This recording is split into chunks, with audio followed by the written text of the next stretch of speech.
closer with my face on a giant poster. Tonight we're having oysters with the Kobe steak in the toaster. Waiting to feed my lions and shit, you better deal with it. Wait here, I'm about to pick up Scarlett J and then Natalie P. What you gonna do with all that cash? Gonna stay out in an all-nighter bag. I'm gonna buy myself a nice suit and tie, and then I give my boss the finger in my private jet flyby.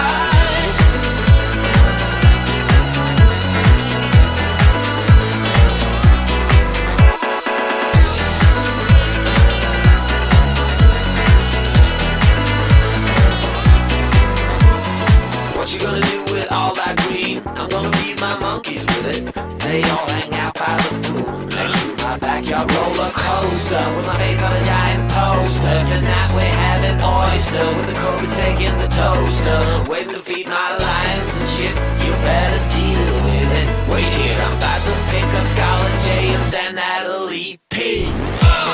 What you gonna do with all that cash? Gonna stay out in an all-nighter bag. I'm gonna buy myself a nice suit and tie, and then I give my boss the finger in my private jet flyby. What you gonna do with all that cash? Gonna stay out in an all-nighter bag. I'm gonna buy myself a nice suit and tie, and then I give my boss the finger in my private jet flyby.